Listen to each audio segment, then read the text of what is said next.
listener production. Hey, it's Helen Smith here with this episode of The Briefing. How do you break up with someone? What kind of language are you meant to use? And what's the rules around ghosting? Valentine's Day is meant to be about love and romance, but experts have found that the week leading up to the holiday is breakup central, with the Tuesday before being called Red Tuesday and today, the 13th of February, being dubbed Dump Day. So why does the holiday of love make people want to break up? And what's the best way to do it? Dr. Lisa Portelin is a love, intimacy and online dating academic who's an expert in dating apps and what you could call the relationships pyramid, looking at where and how we value our love. Lisa, what's the best way to break up with someone? Look, I think there's no great way to break up with someone. There's always going to be hard feelings associated with it. So it's not like you're going to have some sort of silver bullet that is going to be an amazing breakup. But definitely I think being honest and transparent around the breakup is really important. And, also, not being cruel with it because, we can break up with someone and still be kind. So I think those are kind of the critical rules. Just honest, transparent, be kind, and that's sort of it. So when it comes to breaking up, what are some of the no-goes? I know ghosting has become a huge thing when breaking up with people or just doing it over text or over the phone. What would be the best way to kind of approach it? I guess the problematic thing is that so many people have been ghosted that they kind of feel like it's commonplace behaviour. So it's kind of like, well, I've been ghosted, so I'm going to go on and ghost as well. Definitely ghosting is a problem. Someone mentioned to me the other day that they had had a request from someone to go out on Valentine's Day and then they just had completely disappeared. So it was a Valentine's Day ghosting. I think the other thing is also, some people break up with people and they're fairly cruel in their approach as well. There's just this sort of sense that you need to assert yourself in some way or sort of go, it's not me, it's you, and identify the issues on that other person's end. So you don't have to take it on as constructive feedback or anything along those lines. But in terms of being able to just listen to what someone is saying and take it on board and not being overly, I wouldn't say aggressive, but overly critical in terms of your response to them as a person. Have we seen breakups change throughout generations? I know technology has gotten involved, dating apps has gotten involved, social media. Are we finding that when people are dating outside of their generational group maybe, that they might not speak the same breakup language? Say a millennial is dating a Gen Z or a millennial is dating a Gen X. Yes. Well, I definitely think that there is different dialogues between those different generations in terms of dating. Things like, oh, I'm talking to this person. What does that mean for a Gen X person, for example? It's completely different. Or, we're hanging out. All those sorts of things are generational. You can see trends across generations, right? So it's not like technology has necessarily started anything new. It's potentially exasperated different patterns within the mix. So I think the ghosting thing, for example, has been around for all time. There would have always been people who didn't want to have a difficult conversation and would have just sort of walked away and not contacted you ever again. I think back in the day, it was easier to do, right? So, you could just not contact someone for the rest of your life and you'd never run into them ever again because you didn't have technology and all those things to actually locate that person and figure out where they're at. So I think the mechanisms are always sort of the same. It's just how technology has exasperated them in different ways. So it is Valentine's Day tomorrow. Why do people break up in the lead up to Valentine's Day? So we kind of see a breakup pattern starting from December in the previous year. And that is because the holidays are kind of approaching and there are financial pressures. There's pressures around family. So existing tensions that might exist around family members for your particular partner. There's also that sort of sense of being a bit claustrophobic and sort of closed in with this person for a period of time across the Christmas and New Year Year break. So certainly we see breakups in the lead up to Christmas and during that period of time. There's also a sense that, there's the new year coming. So there's all these New Year's resolutions in terms of I'm going to meet someone better, I'm going to start afresh, I'm going to start new. So, and then there's the pressure in the new year to kind of be connecting with other people. So dating apps traditionally see the first Sunday of the new year is the biggest sign-on date for dating apps. It's called Dating App Super Sunday. So people download them more, they send more messages, they match more on that first Sunday because people are like, fresh, I've got the New Year's resolution, I'm going to get in there and I'm going to do this. There's the pressure to meet someone, and there's certainly the pressure to meet someone for Valentine's Day. And conversely, in the lead up to Valentine's Day as well, there's also this massive financial pressure now associated with Valentine's Day. So Australia is set to spend about 535 million, that's the prediction, on Valentine's Day, which is huge. In a cost of living crisis, inflation rates are at an all-time high. People are really struggling. So this pressure to produce some sort of, Instagram moment for Valentine's Day that has a big dollar sign next to it is quite intense. Yeah, and I was going to jump into some of that social media stuff when it comes to Valentine's because I feel like there are a lot of unrealistic expectations of having to do big events or something that's really Instagrammable moment for Valentine's Day. Do you think that Valentine's Day is good for us?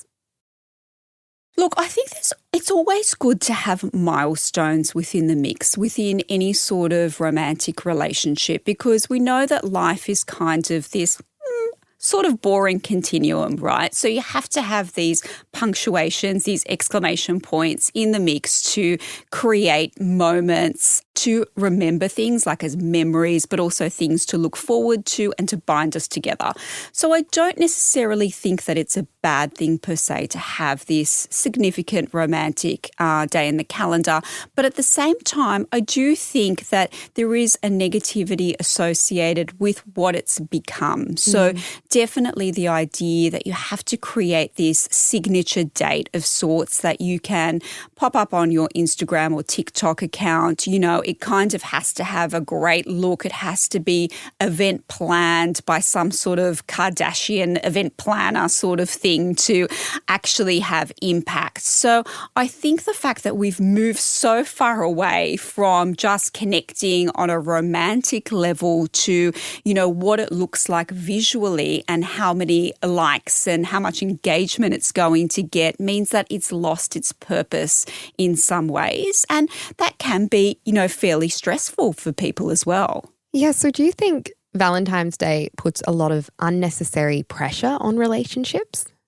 I do think it puts unnecessary pressure on relationships, and relationships are kind of a space where there are significant milestones in the mix, and they are very visual through Instagram, through TikTok, etc. So there's things like engagement, marriage, buying a cavoodle, all the different bits and pieces that come together and signal that you are in a significant relationship. And Valentine's is one of them, right?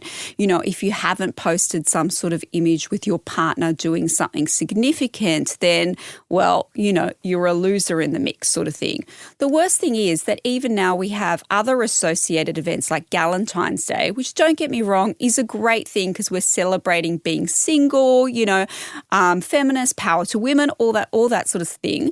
But we're seeing again this trend of even the Valentine's Day has to be super hip, it has to be at the right restaurant and there's got to be signature gifts with it and all this sort of stuff. And it's kind of like it is the consumerism and romance have married together in kind of an unholy church of sorts. Jumping back to what the core of Valentine's Day is really about, it's all about love and romance. Yeah. Do you think that Valentine's Day creates more breakups because it makes people reflect on whether they're really in love or not? Yes, absolutely. And I think that there is a lot of pressure around what does love look like, because it is a very abstract sort of concept. However, we have created a narrative around what love should look like. And we create that narrative through rom-coms, through films, through these days social media. So there are critical milestones within the mix that we think we should be meeting if we are in a significant romantic relationship. And so if we're not meeting those particular milestones, we suddenly start to think, well, my relationship is not right, or it's not valuable, or it doesn't fit the right box. And that can be really problematic because, as I said, people live love in very different ways. It's not a ticker box sort of thing. So certainly this concept of Valentine's Day can have a negative impact on people because they feel constricted and they feel like they should be performing love in a way that they think is appropriate and that is going to get likes on social media, for example, or is going to be celebrated by their friends, rather than being something more internal to themselves and their partner and how they would like to celebrate that romantic relationship. Do you think that queer culture and relationships have had any effect on how we view Valentine's Day or this whole idea of it? Or do you think each group, we've got hetero relationships, lesbian relationships, pan relationships, for example, do you think they all travel at their own space when it comes to communication norms in relationships? Or do we now kind of learn from each other? Yeah, I think this is a great question. I think that heterosexual relationships definitely have been those boxed sort of relationships in terms of, as we sort of discussed, those significant milestones, and there is a performative element in terms of how those relationships should be lived. And it's very hard to kind of navigate and negotiate outside of those parameters. And certainly queer culture has always been very different to that. And there has been, a mandate to sort of live different types of relationships as well, which is great. But certainly I would say that heterosexual culture is starting to colonize all of these different spaces in terms of how we should be living our relationships and starting to impose this idea of what a relationship looks like across all of these different relationships as well. So there is certainly a norming going on.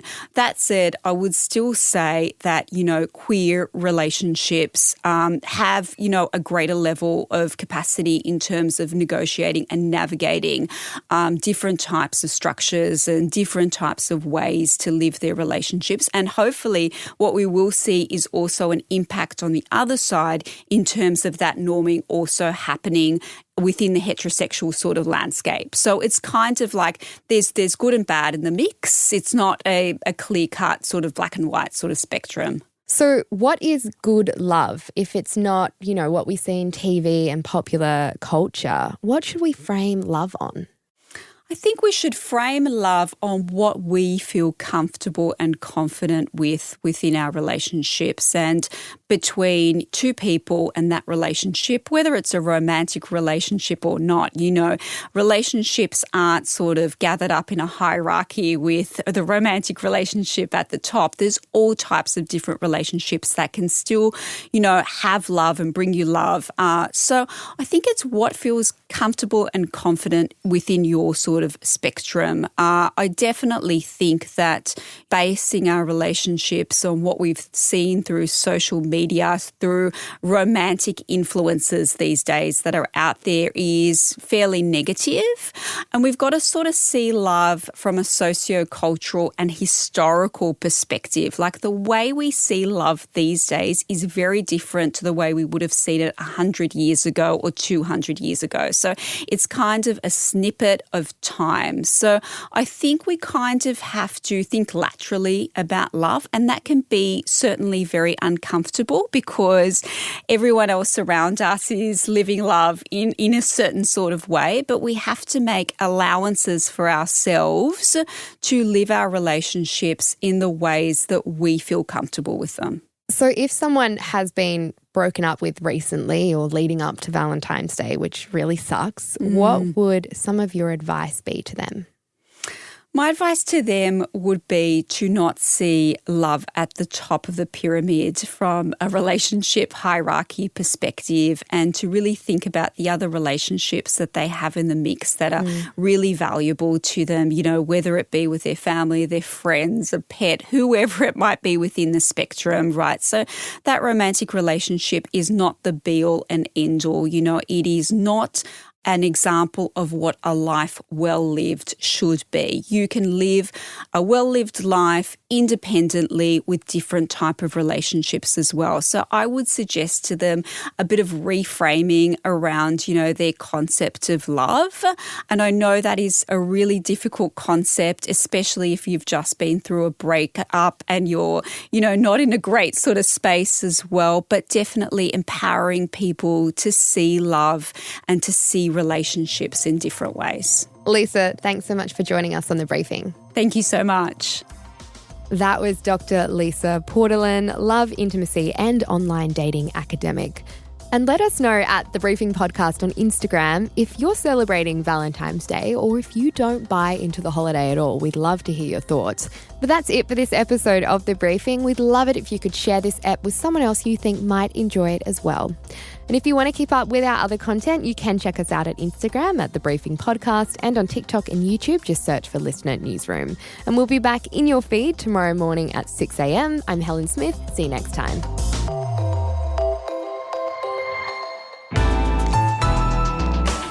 Listener.